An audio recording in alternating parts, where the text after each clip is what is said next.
knowledge and wisdom which no longer have a place in our materialistic way of life. The Far East fascinates people wishing to flee the pressures of everyday life and escape the tight confines of their own humdrum existence.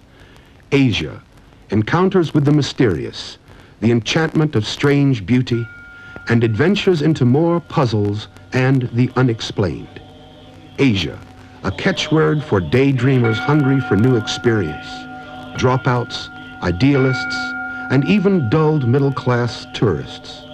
Asia, the heaven and the hell for more than 2.5 billion people. Asia, home to more than half the Earth's population.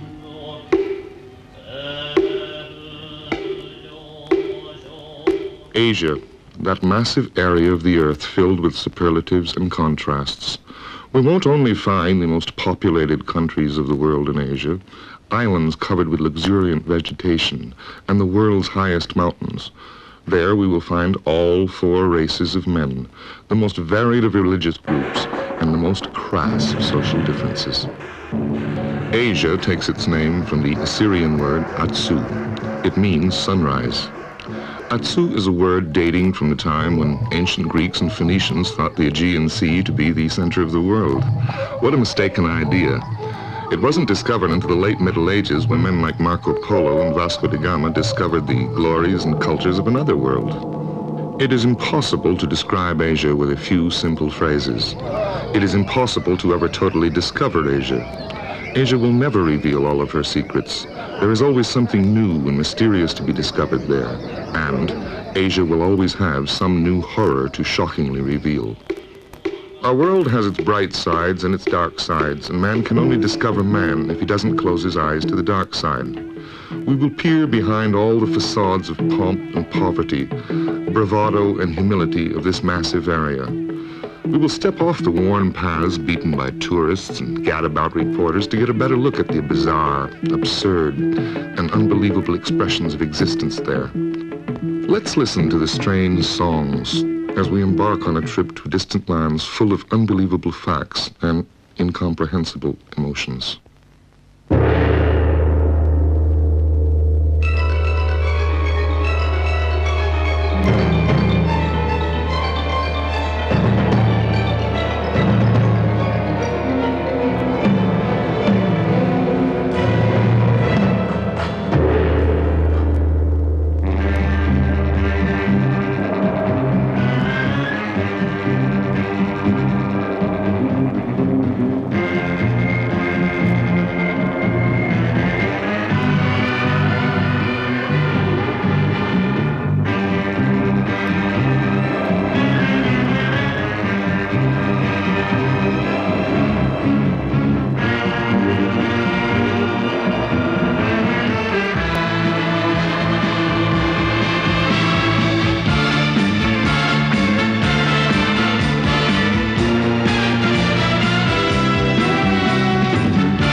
Kuala Lumpur, capital of Malaysia.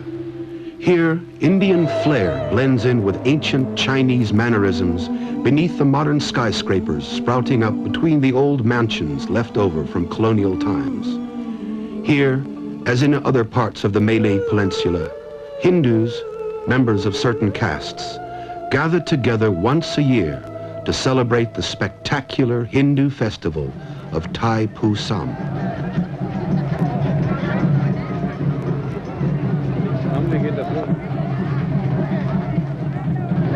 Local Hindus gather outside of the city in the area of the Batu cave shrines. There, they start their astounding ritual as the sun begins to set. Drums begin to monotonously beat. Believers chant and wail. Pilgrims and penitents sink into deep states of trance. Then, with their minds in another world, they can subject themselves to the most unbelievable tortures.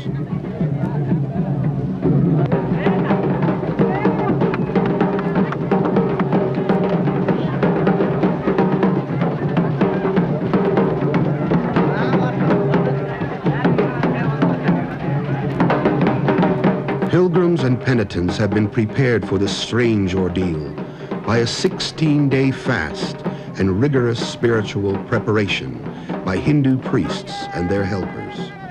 A strange phenomenon, for no blood flows during this ghostly ceremony where steel needles are driven through cheeks, weighted hooks hung in human skin, and thick steel posts are driven into human bodies which later have to carry whole altars. The Kawadi altars are borne by human flesh. Forehead pins, nails-piercing tongues, silver wires through the flesh, and spears jabbed into the body. This is the very least of what thousands of processioners want to put up with. These suffering martyrs dedicate themselves to the god Subramaniam, the god who cures disease, forgives sins, and bestows grace. Mothers who want their prayers to him answered promise the participation of their sons and daughters in this orgy of self-mutilation. Relatives and their house magicians chant for hours on end to keep the pilgrims in a unique state of ecstasy where they feel no pain. Ashes of the dead are used to disinfect the wounds of the penitents. Still others completely smear themselves with a mud cake made from the pulverized remains of the departed. They are convinced that the spirits whose ashes they smear on will give them special protection and powers.